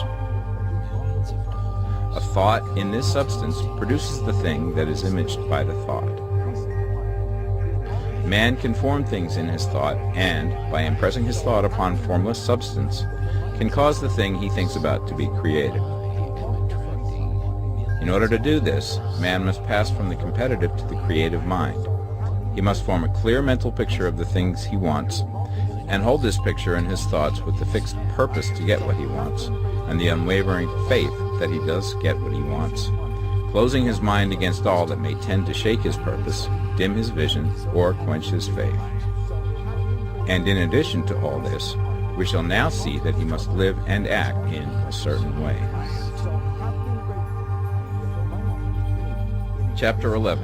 Acting in a certain way. Thought is the creative power, or the impelling force which causes the creative power to act. Thinking in a certain way will bring riches to you, but you must not rely upon thought alone, paying no attention to personal action. That is the rock upon which many otherwise scientific metaphysical thinkers meet shipwreck, the failure to connect thought with personal action. We have not yet reached the stage of development, even supposing such a stage to be possible, in which man can create directly from formless substance without nature's processes or the work of human hands. Man must not only think, but his personal action must supplement his thought. By thought, you can cause the gold in the hearts of the mountains to be impelled towards you, but it will not mine itself, refine itself, coin itself into double eagles, and come rolling along the roads seeking its way into your pocket. Under the impelling power of the Supreme Spirit, men's affairs will be so ordered that someone will be led to mine the gold for you. Other men's business transactions will be so directed that the gold will be brought toward you, and you must so arrange your own business affairs that you may be able to receive it when it comes to you. Your thought makes all things, animate and inanimate, work to bring you what you want, but your personal activity must be such that you can rightly receive what you want when it reaches you. You are not to take it as charity, nor to steal it. You must give every man more in use value than he gives you in cash value. The scientific use of thought consists in forming a clear and distinct mental image of what you want, in holding fast to the purpose to get what you want, and in realizing with grateful faith that you do get what you want. Do not try to project your thought in any mysterious or occult way, with the idea of having it go out and do things for you. That is a wasted effort and will weaken your power to think with sanity. The action of thought in getting rich is fully explained in the preceding chapters. Your faith and purpose positively impress your vision upon formless substance, which has the same desire for more life that you have. And this vision, received from you, sets all the creative forces at work in and through their regular channels of action, but directed towards you. It is not your part to guide or supervise the creative process. All you have to do with that is to retain your vision, stick to your purpose, and maintain your faith and gratitude. But you must act in a certain way, so that you can appropriate what is yours when it comes to you, so that you can meet the things you have in your picture and put them in their proper places as they arrive. You can really see the truth of this. When things reach you, they will be in the hands of other men, who will ask an equivalent for them. And you can only get what is yours by giving the other man what is his. Your pocketbook is not going to be transformed into a Fortunato's purse, which shall be always full of money without effort on your part. This is the crucial point in the science of getting rich, right here, where thought and personal action must be combined. There are very many people who, consciously or unconsciously, set the creative forces in action by the strength and persistence of their desires, but who remain poor because they do not provide for the reception of the thing they want when it comes. By thought, the thing you want is brought to you. By action, you receive it. Whatever your action is to be, it is evident that you must act now. You cannot act in the past, and it is essential to the clearness of your mental vision that you dismiss the past from your mind. You cannot act in the future, for the future is not here yet, and you cannot tell how you will want to act in any future contingency until that contingency has arrived. Because you are not in the right business or the right environment now, do not think that you must postpone action until you get into the right business or environment. And do not spend time in the present taking thought as to the best course in possible future emergencies. Have faith in your ability to meet any emergency when it arrives. If you act in the present with your mind on the future, your present action will be with a divided mind and will not be effective. Put your whole mind into present action. Do not give your creative impulse to original substance, and then sit down and wait for results. If you do, you will never get them. Act now. There is never any time but now, and there never will be any time but now. If you are ever to begin to make ready for the reception of what you want, you must begin now. And your action, whatever it is, must most likely be in your present business or employment, and must be upon the persons and things in your present environment. You cannot act where you are not, you cannot act where you have been, and you cannot act where you are going to be. You can act only where you are. Do not bother as to whether yesterday's work was well done or ill done. Do today's work well. Do not try to do tomorrow's work now. There will be plenty of time to do that when you get to it. Do not try, by occult or mystical means, to act on people or things that are out of your reach. Do not wait for a change of environment. Before you act, get a change of environment by action. You can so act upon the environment in which you are now as to cause yourself to be transferred to a better environment. Hold with faith and purpose the vision of yourself in the better environment, but act upon your present environment with all your heart and with all your strength and with all your mind. Do not spend any time in daydreaming or castle building. Hold to the one vision of what you want and act now. Do not cast about seeking some new thing to do, or some strange, unusual, or remarkable action to perform as a first step towards getting rich. It is probable that your actions, at least for some time to come, will be those you have been performing for some time past, but you are to begin now to perform these actions in a certain way, which will surely make you rich. If you are engaged in some business and feel that it is not the right one for you, do not wait until you get into the right business before you begin to act. Do not feel discouraged or sit down and lament because you are misplaced. No man was ever so misplaced that he could not find the right place, and no man ever became so involved in the wrong business but that he could get into the right business. Hold the vision of yourself in the right business, with the purpose to get into it, and the faith that you will get into it, and are getting into it, but act in your present business. Use your present business as the means of getting a better one, and use your present environment as the means of getting into a better one. Your vision of the right business, if held with faith and purpose, will cause the Supreme to move the right business towards you, and your action, if performed in a certain way, will cause you to move towards the business.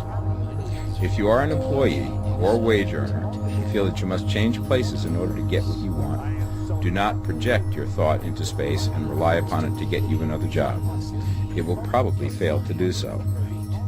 Hold the vision of yourself in the job you want, while you act with faith and purpose on the job you have, and you will certainly get the job you want. Your vision and faith will set the creative force in motion to bring it toward you, and your action will cause the forces in your own environment to move you toward the place you want. In closing this chapter, we will add another statement to our syllabus. There is a thinking stuff from which all things are made, and which, in its original state, permeates, penetrates, and fills the interspaces of the universe. A thought in this substance produces the thing that is imaged by the thought. Man can form things in his thought, and by impressing his thought upon formless substance, can cause the thing he thinks about to be created. In order to do this, man must pass from the competitive to the creative mind. He must form a clear mental picture of the thing he wants, and hold this picture in his thoughts with the fixed purpose to get what he wants, and the unwavering faith that he does get what he wants, closing his mind to all that may tend to shake his purpose, dim his vision, or quench his faith. That he may receive what he wants when it comes, man must act now upon the people and things in his present environment. Chapter 12. Efficient Action. You must use your thought as directed in previous chapters, and begin to do what you can do where you are. And you must do all that you can do where you are. You can advance only by being larger than your present place, and no man is larger than his present place who leaves undone any of the work pertaining to that place. The world is advanced only by those who more than fill their present places. If no man quite filled his present place, you can see that there must be a going backward in everything. Those who do not quite fill their present places are dead weight upon society, government, commerce, and industry. They must be carried along by others at a great expense. The progress of the world is retarded only by those who do not fill the places they are holding. They belong to a former age and a lower stage or plane of life, and their tendency is towards degeneration. No society could advance if every man was smaller than his place. Social evolution is guided by the law of physical and mental evolution. In the animal world, evolution is caused by excess of life. When an organism has more life than can be expressed in the function of its own plane, it develops the organs of a higher plane, and a new species is originated. There never would have been new species had there not been organisms which more than filled their places. The law is exactly the same for you. Your getting rich depends upon your applying this principle to your own affairs. Every day is either a successful day or a day of failure, and it is the successful days which get you what you want. If every day is a failure, you can never get rich, while if every day is a success, you cannot fail to get rich. If there is something that may be done today, and you do not do it, you have failed in so far as that thing is concerned, and the consequences may be more disastrous than you imagine. You cannot foresee the results of even the most trivial act. You do not know the workings of all the forces that have been set moving in your behalf. Much may be depending on your doing some simple act. It may be the very thing which is to open the door of opportunity to very great possibilities. You can never know all the combinations which Supreme Intelligence is making for you in the world of things and of human affairs. Your neglect or failure to do some small thing may cause a long delay in getting what you want. Do, every day, all that can be done that day. There is, however, a limitation or qualification of the above that you must take into account. You are not to overwork, not to rush blindly into your business in the effort to do the greatest possible number of things in the shortest possible time. You are not to try to do tomorrow's work today, nor to do a week's work in a day. It is really not the number of things you do, but the efficiency of each separate action that counts. Every act is, in itself, either a success or a failure. Every act is, in itself, either effective or inefficient. Every inefficient act is a failure, and if you spend your life in doing inefficient acts, your whole life will be a failure. The more things you do, the worse for you if all your acts are inefficient ones. On the other hand, every efficient act is a success in itself, and if every act of your life is an efficient one, your whole life must be a success. The cause of failure is doing too many things in an inefficient manner, and not doing enough things in an efficient manner. You will see that it is a self-evident proposition that if you do not do any inefficient acts, and if you do a sufficient number of efficient acts, you will become rich. If, now, it is possible for you to make each act an efficient one, you see again that the getting of riches is reduced to an exact science, like mathematics. The matter turns, then, on the questions whether you can make each separate act a success in itself, and this you certainly can do. You can make each act a success because all power is working with you, and all power cannot fail. Power is at your service, and to make each act efficient, you have only to put power into it. Every action is either strong or weak, and when everyone is strong, you are acting in a certain way, which will make you rich. Every act can be made strong and efficient by holding your vision while you are doing it, and putting the whole power of your faith and purpose into it. It is at this point that the people fail who separate mental power from personal action. They use the power of the mind in one place and at one time, and they act in another place at another time. So their acts are not successful in themselves. Too many of them are inefficient. But if all power goes into every act, no matter how commonplace, every act will be a success in itself. And as in the nature of things, every success opens the way to other successes. Your progress towards what you want, and the progress of what you want toward you, will become increasingly rapid. Remember that successful action is cumulative in its results. Since the desire for more life is inherent in all things, when a man begins to move towards larger life, more things attach themselves to him, and the influence of his desire is multiplied. Do, every day, all that you can do that day, and do each act in an efficient manner. In saying that you must hold your vision while you are doing each act, however trivial or commonplace, I do not mean to say that it is necessary at all times to see the vision distinctly to its smallest details. It should be the work of your leisure hours to use your imagination on the details of your vision, and to contemplate them until they are firmly fixed upon memory. If you wish speedy results, spend practically all your spare time in this practice.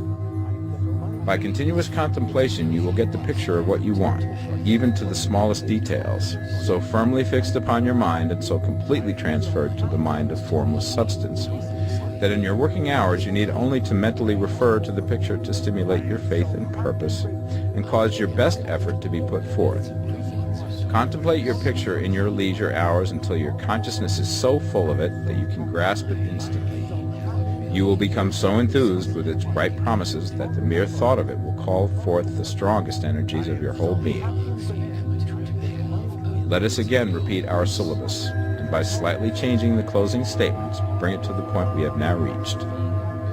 There is a thinking stuff from which all things are made, and which, in its original state, permeates, penetrates, and fills the interspaces of the universe. A thought in this substance produces the thing that is imaged by the thought. Man can form things in his thought, and, by impressing his thought upon formless substance, can cause the thing he thinks about to be created. In order to do this, man must pass from competitive to the creative mind. He must form a clear mental picture of the thing he wants, and do, with faith and purpose, all that can be done each day, doing each separate thing in an efficient manner. Chapter 13. Getting into the right business. Success in any particular business depends for one thing upon your possessing in a well-developed state the faculties required in that business. Without good musical faculty, no one can succeed as a teacher of music. Without well-developed mechanical faculties, no one can achieve great success in any of the mechanical trades. Without tact and the commercial faculties, no one can succeed in the mercantile pursuits. But to possess in a well-developed state the faculties required in your particular vocation does not ensure getting rich. There are musicians who have remarkable talent and who yet remain poor. There are blacksmiths, carpenters, and so on who have excellent mechanical ability, but who do not get rich. And there are merchants with good faculties for dealing with men who nevertheless fail. The different faculties are tools.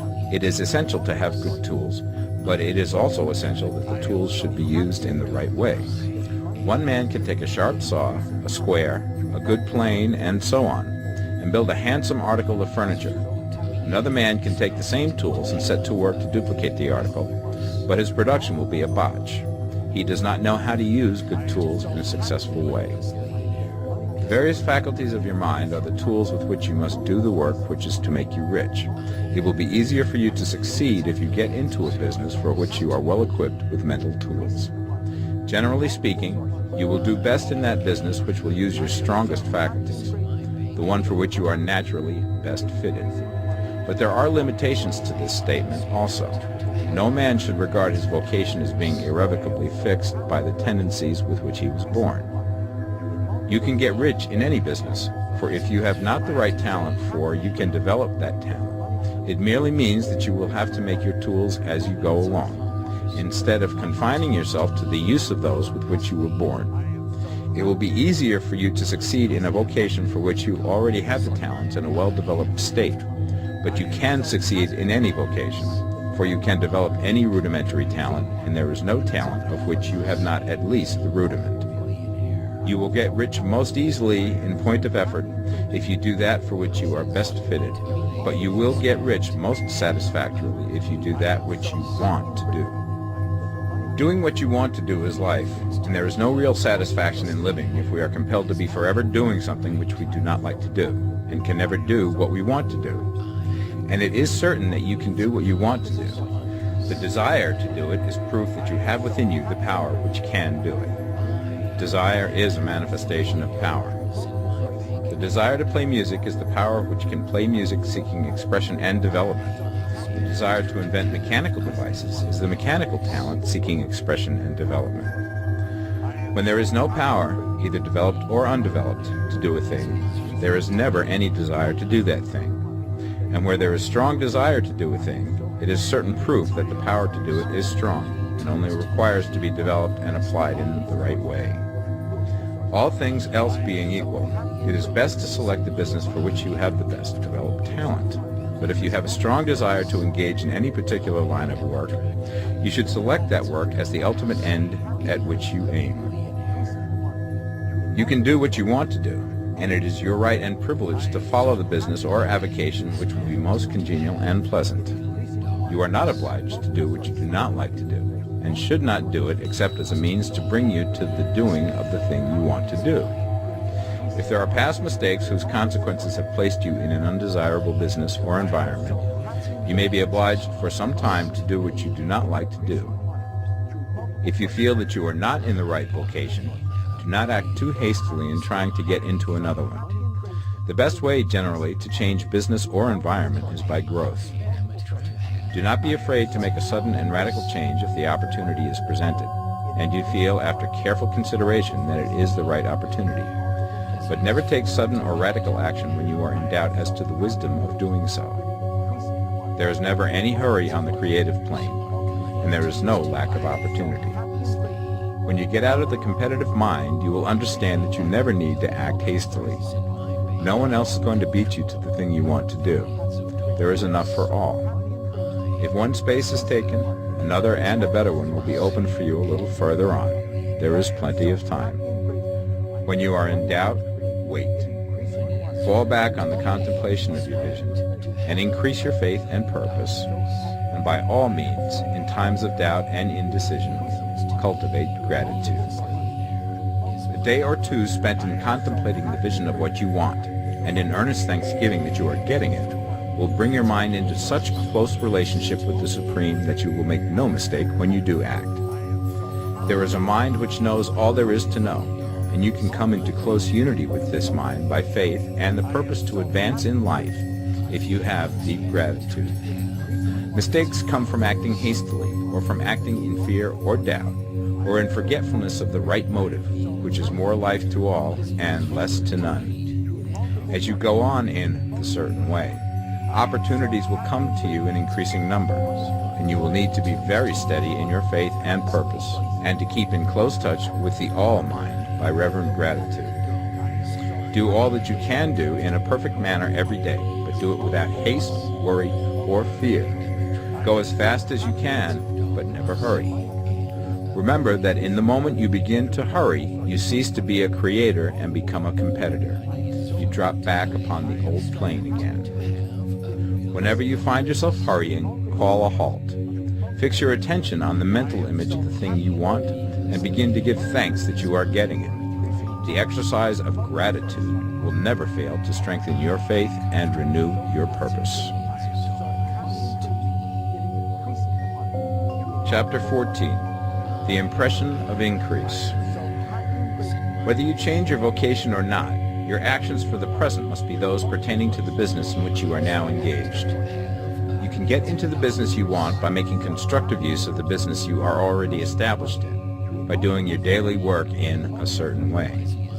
And insofar as your business consists in dealing with other men, whether personally or by letter, the key thought of all your efforts must be to convey to their minds the impression of increase. Increase is what all men and women are seeking. It is the urge of the formless intelligence within them, seeking fuller expression. The desire for increase is inherent in all nature. It is the fundamental impulse of the universe. All human activities are based on the desire for increase. People are seeking more food, more clothes, better shelter, more luxury, more beauty, more knowledge, more pleasure. Increase in something, more life. Every living thing is under this necessity for continuous advancement. Where increase of life ceases, dissolution and death set in at once. Man instinctively knows this, and hence he is forever seeking more. This law of perpetual increase is set forth by Jesus in the parable of the talents. Only those who gain more retain any. From him who hath not shall be taken away even that which he hath. The normal desire for increased wealth is not an evil or reprehensible thing. It is simply the desire for more abundant life. It is aspiration. And because it is the deepest instinct of their natures, all men and women are attracted to him who can give them more of the means of life. In following the certain way, you are getting continuous increase for yourself, and you are giving it to all with whom you deal. You are a creative center from which increase is given off to all. Be sure of this, and convey assurance of the fact to every man, woman, and child with whom you come in contact. No matter how small the transaction, even if it be only the selling of a stick of candy to a little child, put into it the thought of increase, and make sure that the customer is impressed with the thought. Convey the impression of advancement with everything you do, so that all people shall receive the impression that you are an advancing man, and that you advance all who deal with you. Even to the people whom you meet in a social way, without any thought of business, and to whom you do not try to sell anything, give the thought of increase. You can convey this impression by holding the unshakable faith that you, yourself, are in the way of increase, and by letting this faith inspire, fill, and permeate every action. Do everything that you do in the firm conviction that you are an advancing personality, and that you are giving advancement to everybody.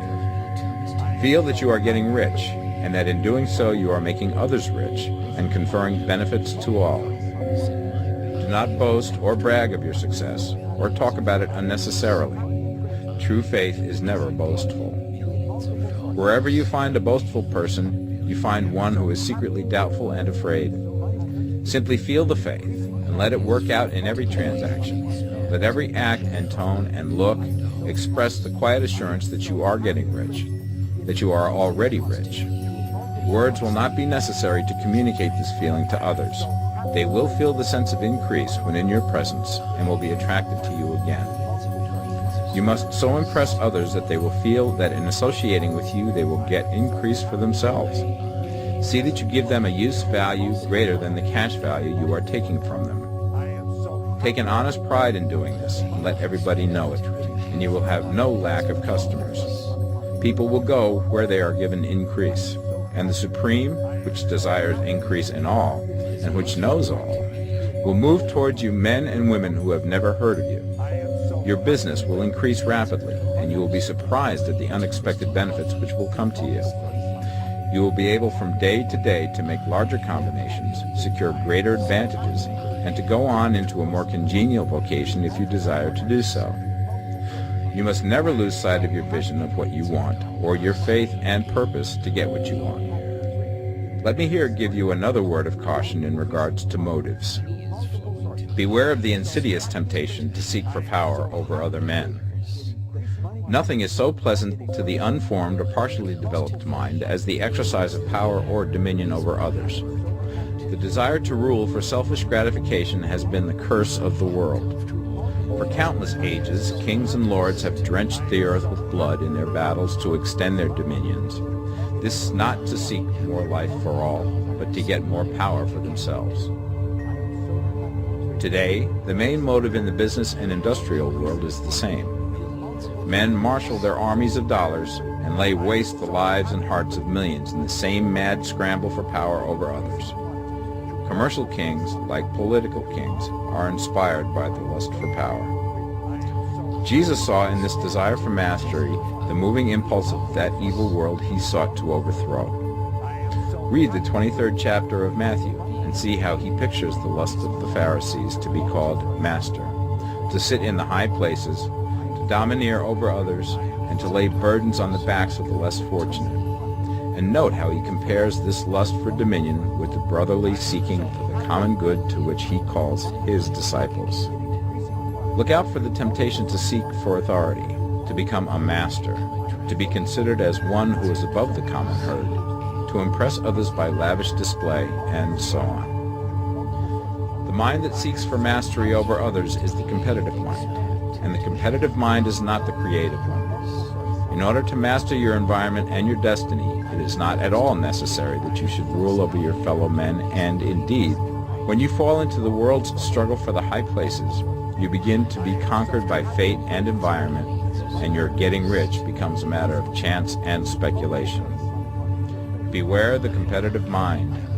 No better statement of the principle of creative action can be formulated than the favorite declaration of the late Golden Rule Jones of Toledo. What I want for myself, I want for everybody. Chapter 15, The Advancing Man. What I have said in the last chapter applies as well to the professional man and the wage earner as to the man who is engaged in mercantile business. No matter whether you are a physician, a teacher, or a clergyman, if you can give increase of life to others and make them sensible of the fact, they will be attracted to you and you will get rich. The physician who holds the vision of himself as a great and successful healer, and who works towards the complete realization of that vision with faith and purpose, as described in former chapters, will come into such close touch with the source of life that he will be phenomenally successful. Patients will come to him in throngs. No one has a greater opportunity to carry into effect the teaching of this book than the practitioner of medicine. It does not matter to which of the various schools he may belong, for the principle of healing is common to all of them, and may be reached by all alike. The advancing man in medicine, who holds to a clear mental image of himself as successful, and who obeys the laws of faith, purpose, and gratitude, will cure every curable disease he undertakes, no matter what remedies he may use. In the field of religion, the world cries out for the clergyman who can teach his hearers the true science of abundant life. He who masters the details of the science of getting rich, together with the allied sciences of being well, of being great, and of winning love, and who teaches these details from the pulpit, will never lack for a congregation. This is the gospel that the world needs. It will give increase of life, and men will hear it gladly, and will give liberal support to the man who brings it to them. What is now needed is a demonstration of the science of life from the pulpit. We want preachers who can not only tell us how, but who in their own persons will show us how. We need the preacher who will himself be rich, healthy, great, and beloved, to teach us how to attain to these things, and when he comes he will find a numerous and loyal following. The same is true of the teacher who can inspire the children with the faith and purpose of the advancing life. He will never be out of a job. And any teacher who has this faith and purpose can give it to his pupils. He cannot help giving it to them if it is part of his own life and practice.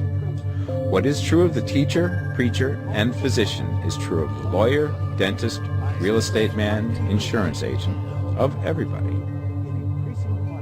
The combined mental and personal action I have described is infallible. It cannot fail. Every man and woman who follows these instructions steadily, perseveringly, and to the letter will get rich. The law of the increase of life is as mathematically certain in its operation as the law of gravitation. Getting rich is an exact science. The wage earner will find this as true of his case as of any others mentioned.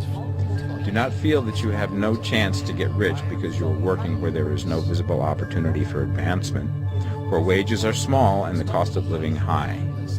Form your clear mental vision of what you want and begin to act with faith and purpose.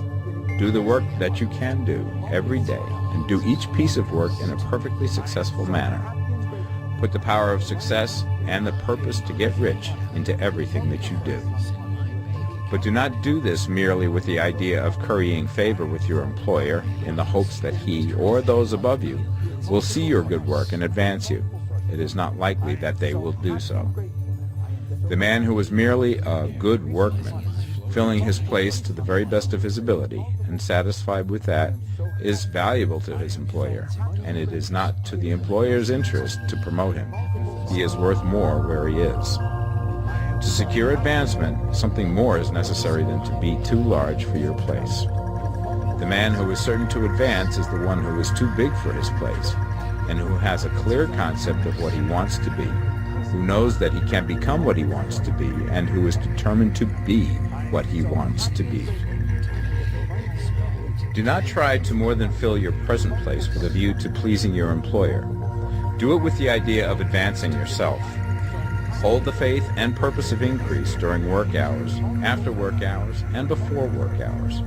Hold it in such a way that every person who comes in contact with you, whether foreman, fellow workman, or social acquaintance, will feel the power of purpose radiating from you, so that everyone will get the sense of advancement and increase from you.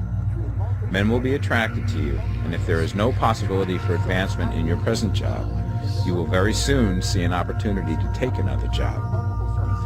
There is a power which never fails to present opportunity to the advancing man who is moving in obedience to law.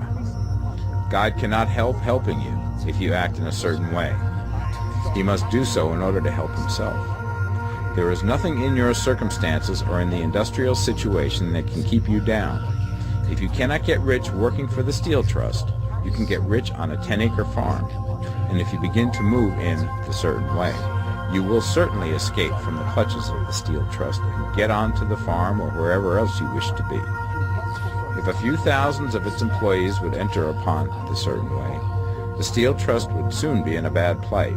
It would have to give its working men more opportunity or go out of business.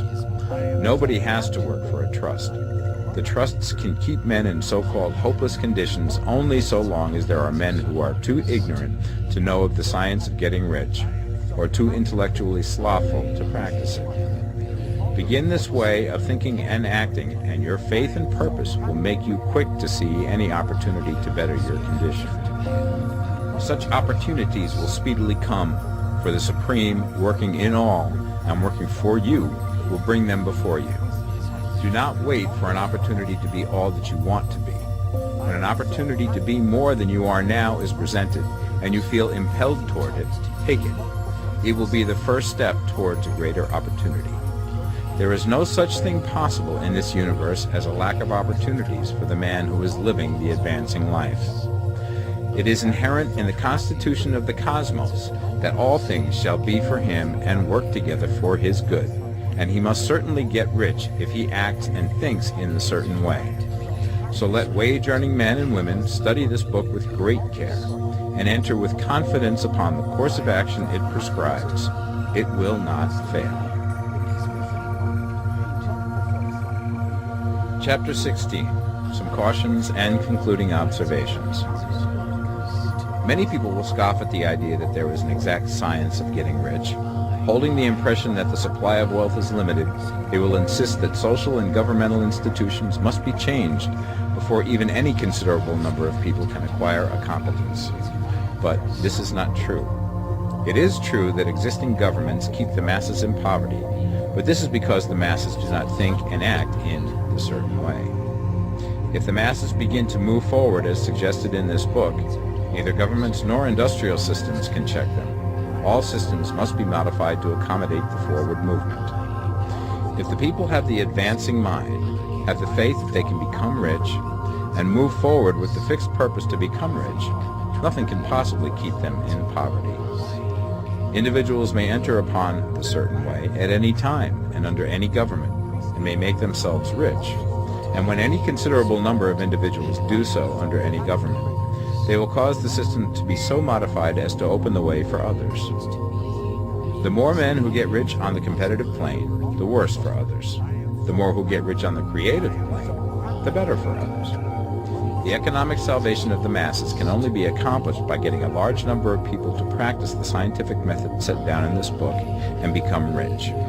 These will show others the way and inspire them with a desire for real life, with the faith it can be attained, and with the purpose to attain it. For the present, however, it is enough to know that neither the government under which you live nor the capitalistic or competitive system of industry can keep you from getting rich. When you enter upon the creative plane of thought, you will rise above all these things and become a citizen of another kingdom. But remember that your thought must be held upon the creative plane. You are never for an instant to be betrayed into regarding the supply as limited, or into acting on the moral level of competition. Whenever you do fall into old ways of thought, correct yourself instantly, for when you are in the competitive mind, you have lost the cooperation of the mind of the whole. Do not spend any time in planning as to how you will meet possible emergencies in the future, except as the necessary policies may affect your actions today. You are concerned with doing today's work in a perfectly successful manner, and not with emergencies which may arise tomorrow. You can attend to them as they come. Do not concern yourself with questions as to how you shall surmount obstacles which may loom upon your business horizon, unless you can see plainly that your course must be altered today in order to avoid them. No matter how tremendous an obstruction may appear at a distance, you will find that if you go on in a certain way, it will disappear as you approach it, or that a way over, through, or around it will appear. No possible combination of circumstances can defeat a man or woman who is proceeding to get rich along strictly scientific lines. No man or woman who obeys the law can fail to get rich, any more than one can multiply 2 by 2 and fail to get 4. Give no anxious thought to possible disasters, obstacles, panics, or unfavorable combinations of circumstances. It is time enough to meet such things when they present themselves before you in the immediate present, and you will find that every difficulty carries with it the wherewithal for its overcoming. Guard your speech. Never speak of yourself, your affairs, or of anything else in a discouraged or discouraging way. Never admit the possibility of failure, or speak in a way that infers failure as a possibility. Never speak of times as being hard, or of business conditions as being doubtful. Times may be hard and business doubtful for those who are on the competitive plane, but they can never be so for you. You can create what you want, and you are above fear. When others are having hard times and poor business, you will find your greatest opportunities. Train yourself to think of and to look upon the world as a something which is becoming, which is growing, and to regard seeming evil as being only that which is undeveloped. Always speak in terms of advancement. To do otherwise is to deny your faith, and to deny your faith is to lose it.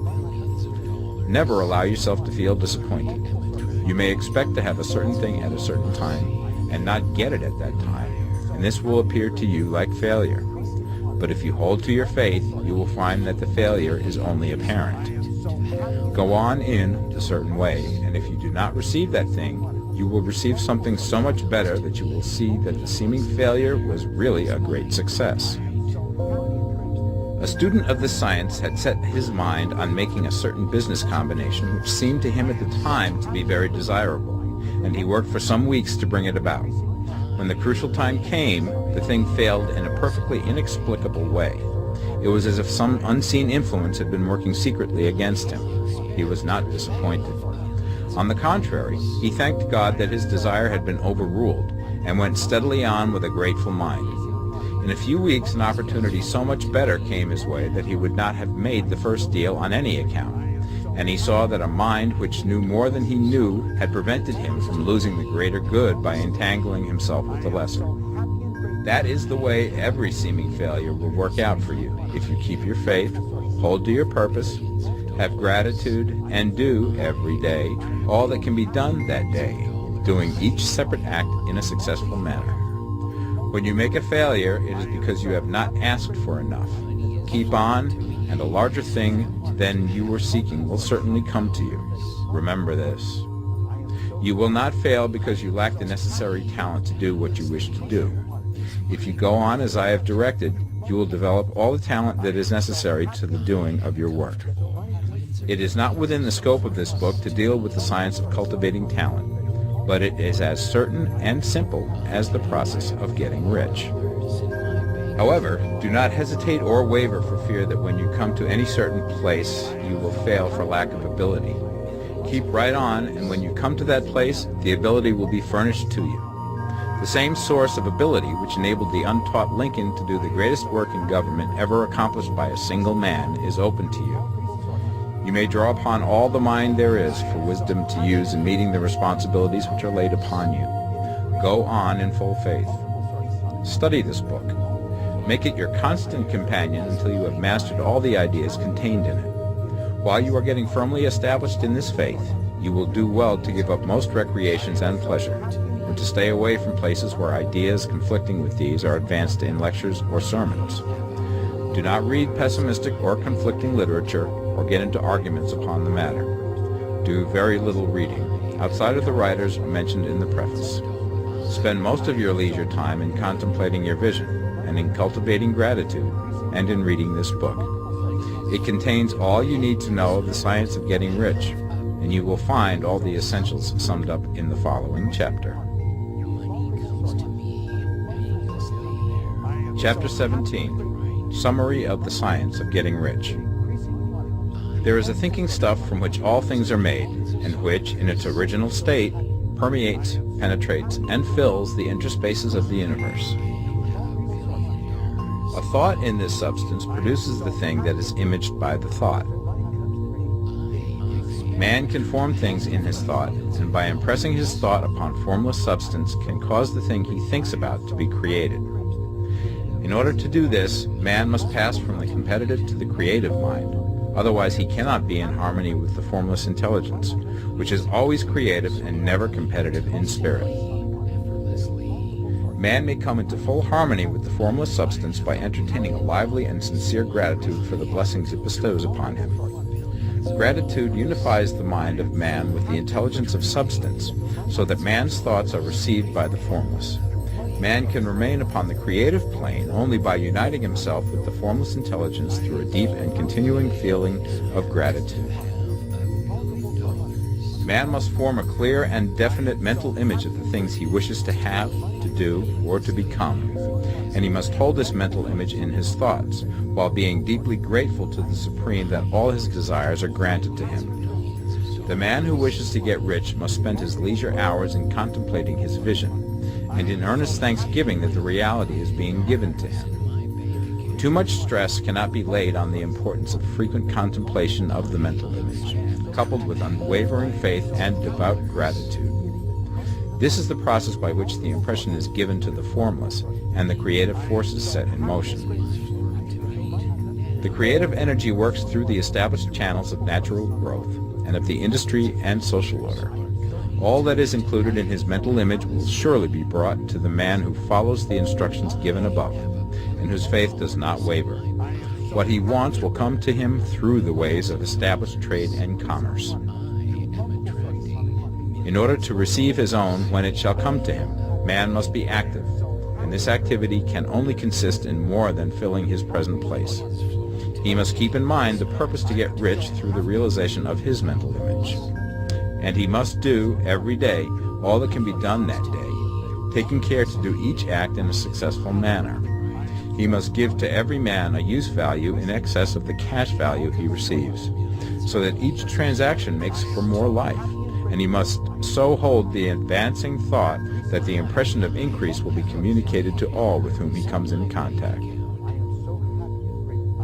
The men and women who practice the foregoing instructions will certainly get rich, and the riches they receive will be in exact proportion to the definiteness of their vision, the fixity of their purpose, the steadiness of their faith, and the depth of their gratitude.